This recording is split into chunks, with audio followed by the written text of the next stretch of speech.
are back with another video. Before we get into the video, like, comment, and subscribe to the channel. Cardi B is on social media begging for people to be on her album. She claims that an announcement is coming soon, but it took 10 years to get here. It should have been came out. But here is what Botch and Bitter, Cardi B has to say. Announcement is right down near. We already got the numbers of the song, and we already practically know all the songs that we want. I'm not even gonna lie to you, I'm waiting for some features. And I know that I don't like to pressure artists because I know everybody be busy, but like I'm still waiting on them. And it's like I have to press these vinyls ASAP. Y'all don't want to miss this opportunity. I'll sing this shit myself. I feel like nobody will want to miss being on this album. Like, these motherfuckers almost cried listening to my shit. They was like, oh, I feel like there's no skips. And it's like,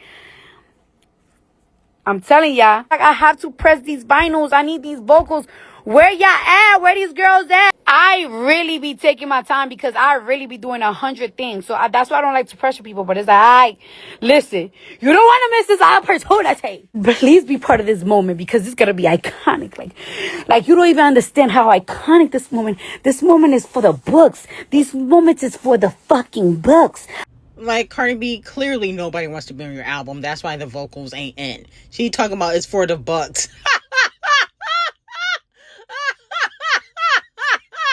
She said the album is going to be iconic.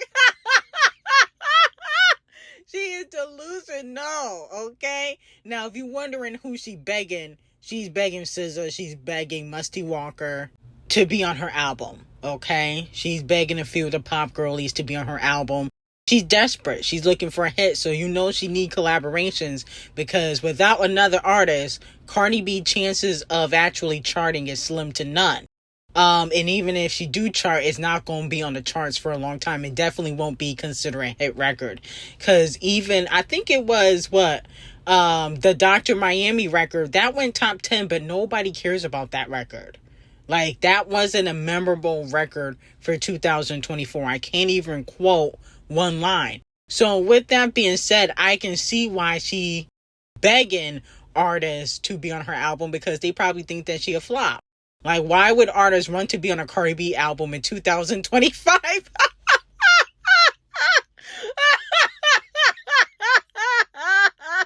She really think artists want to be on her album. You gonna have to pay a pretty penny. You probably have to pay at least $2 million for features. Because at the end of the day, I don't think anybody's doing your album for free, Cardi B. Let's be very clear. You are considered a flop right now, okay? So let's pipe it down and come back to reality. Go outside and touch some grass. Now, moving on to Doja Cat. A lot of fans feel like Doja Cat was taking shots at D0JA and Nicki Minaj on Lose My Mind, which is a song she did with Don Toliver for the F1 movie. She said, you fighting to stay here. You probably ODing, okay? Now, I feel like that's a shot at D0JA. She also said you wanted a new winner. I paved the way for him. That's another shot at D0JA. Saying that you paved the way for somebody that's been in the game for 20 years would be delusional, okay? That's a shot at D0JA. Also saying you're fighting to stay, you ODing, that's another shot at D0JA because Nicki Minaj been here. So she's clearly threatened by D0JA's success. Now, she did say, I've been going over the top where no queen been. Okay, now that might be some slight shade towards Nicki Minaj. Okay, but I also feel like majority of these bars, she's really going in on D0JA. You really gotta listen. She is threatened by D0JA's success. She's noticing that people are comparing her to D0JA. So she's saying she's paving the way. She's saying that people are fighting to be here. She can't say that about Nicki Minaj. She didn't pave the way for Nicki Minaj. Nicki Minaj is not fighting to be here because she's already been the queen. She's been in the game for 20 years. D0JA just became mainstream and she's already getting compared to Doja Cat. And a lot of people feel like she copies Doja Cat too. Now, moving on to Megan Thee Stallion. Unfortunately, thanks to the hotties who have turned their backs on Megan Thee Stallion, Megan has revealed in a new radio interview with 99 Jams, Miami that her new single, Whenever, will not be on Act 3. It has been removed. It was supposed to be the lead for Act 3.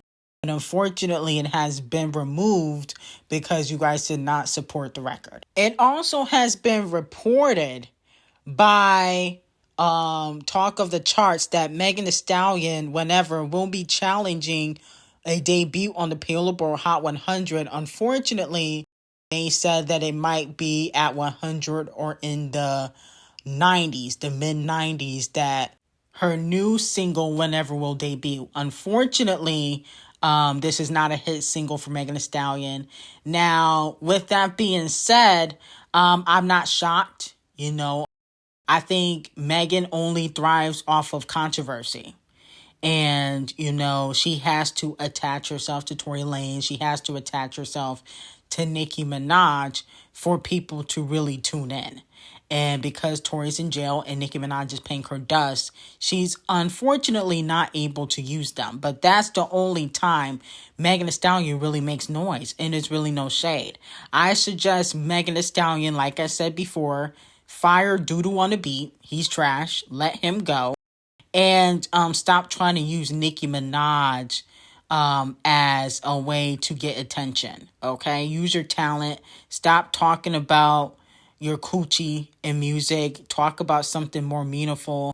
And stop trying to get sympathy from the general public. That's another thing you should probably stop doing. Because I don't think people sympathize with you anymore. No shame. Now, moving on to Queen B. Queen B at her Cowboy Carter World Tour showed a clip of Kelly Rowland and Michelle, okay, at her Cowboy Carter tour. I think that these are like little promotional clips for her tour, but a lot of fans are speculating that there could be a Destiny Child's reunion happening, okay?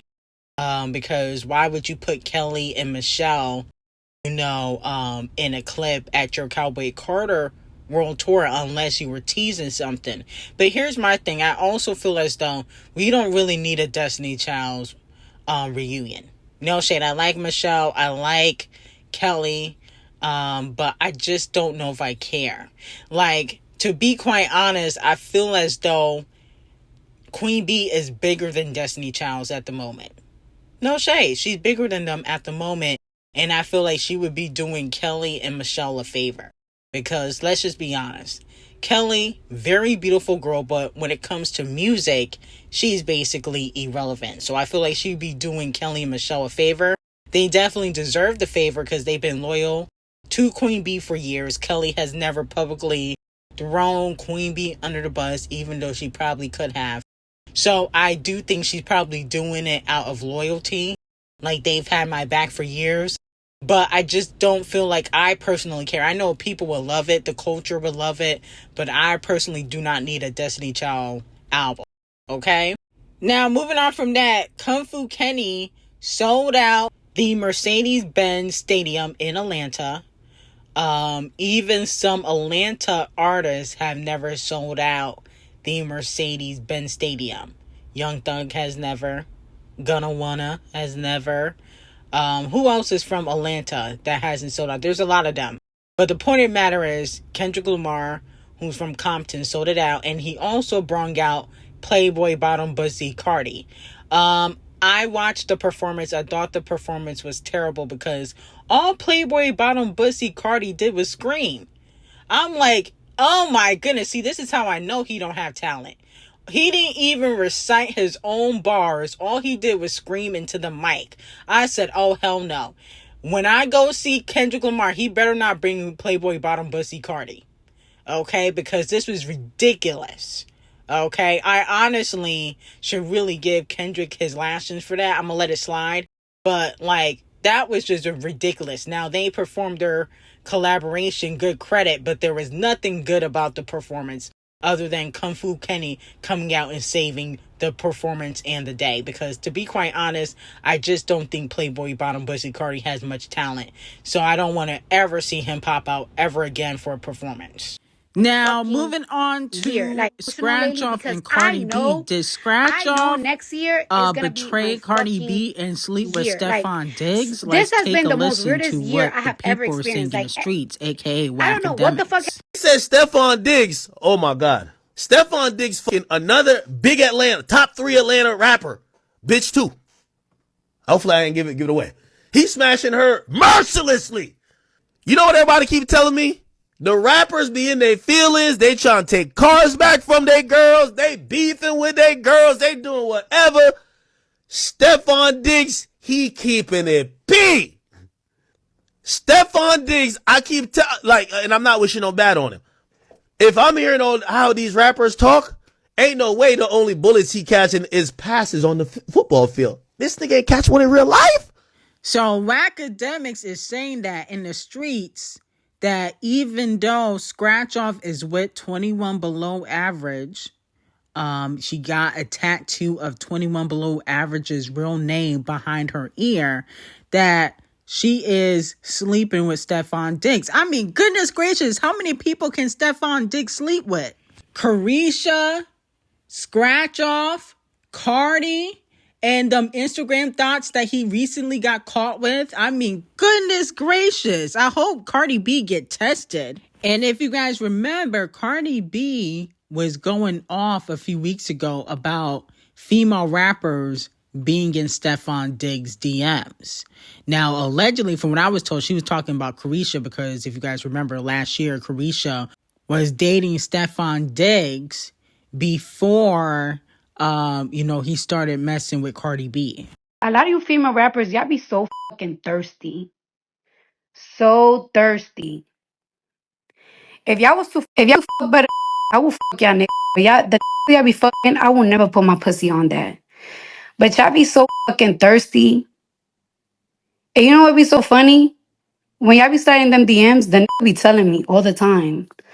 But again, I don't trust no because they probably entertain y'all little dirty ass. But just know I be knowing when y'all be sliding them DMs. Now, a lot of people are speculating that she was talking about Scratch Off.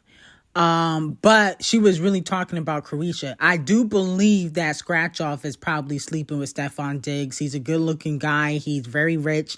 And 21 below average won't publicly claim Scratch Off. So I do believe she probably cheating, because he's still technically married to his baby mama.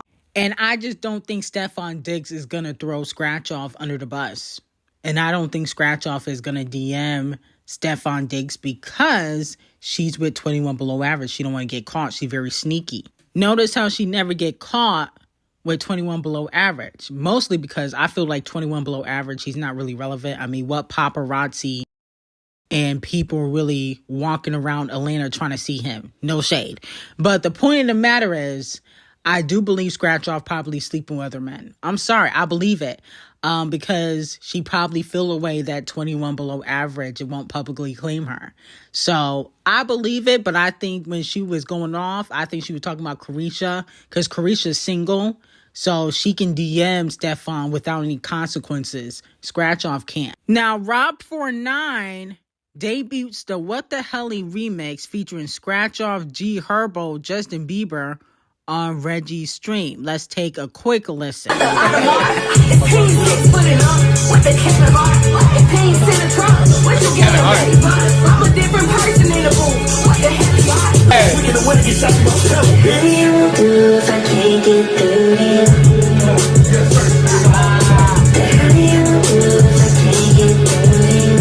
Well, yeah, that remix sounds trash.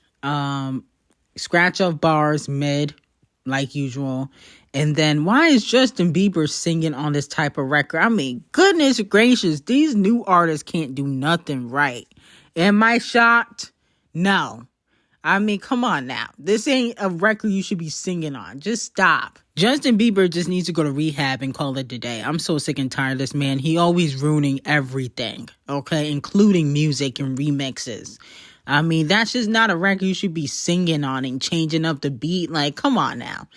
Ugh, I'm so tired of these damn artists. No wonder we ain't got no damn hits. They just doing everything wrong. Now, moving on from that, Megan Thee Stallion will be opening up her own Popeyes location this summer in Miami, Florida. Let me know if you guys will be attending and supporting Megan Thee Stallion's Popeyes. It looks like she's trying to become a billionaire by trying to make her own Popeyes franchise. Let me know how y'all feel about it. I don't really like Popeyes like that. I'm sorry. Their biscuits be dry as fuck. You gotta drink like 5 gallons of water to swallow a biscuit. And then sometimes, no shade, this is just my opinion, but sometimes their fries be a little bit soggy too. I be noticing that. I'm like, why their fries be a little bit soggy? So I don't really like Popeyes, so I definitely can't support this Megan Thee Stallion, no shade. But I'm not shocked about their collaboration. Didn't Popeyes partner with Hennessy? Okay, ain't Megan an alleged alcoholic? So this brand kind of goes hand in hand, okay? Because Megan is a reformed alcoholic. She's not an alcoholic anymore, but she used to be. They just did a Hennessy collaboration. Megan Thee Stallion partners up with Popeyes. Popeyes is kind of ghetto, a little bit ratchet. So I can see why they partner with Megan, but I really don't really care for this collaboration, in my opinion. Now, moving on from that, Gorilla Glue will be featured on Selena Gomez and Benny Blanco's deluxe album, I Said I Love You First, and You Said It Back. No. Come on now. Why would Selena and Benny cheating ass Blanco with his yellow ass teeth collaborate with Gorilla Glue? That's not even gonna sound right. Like, I guess they couldn't afford, obviously, they couldn't afford Doja Cat or D0JA. That would have made more sense because Doja Cat and D0JA could successfully do pop rap music. Gorilla Glue and her thick ass Memphis accent cannot. Okay. She already tried when she did that Flow collaboration, which flopped. And so I just feel like, this is going to be trash. Hopefully this is a prank. Okay. But Selena, I'm starting to think that you don't have good common sense or good decision-making skills, because first you let Benny Blanco basically cheat on you with your bestie by him subscribing to her OnlyFans, whether you knew or not, whether it was recent or not. I think that he's just too ugly to be getting away with that. And then now you collaborating with Gorilla Glue. Like, come on now, stop. Okay. I get it. Gorilla Glue had a hot year last year, but at the end of the day, collaborations are supposed to make sense. So unfortunately, I hate to do this, but I'm going to have to give Selena and Benny Blanco 15,000 lashings for today. Okay. I just don't understand their thought process on anything. Okay. And I'm starting to think that they dumb and dumber. But anyway, I got some very hot tea on Patreon. Link will be in description. We got some tea on Shannon Sharp, Diddy, T. Jakes. Link will be in description. Have a great day.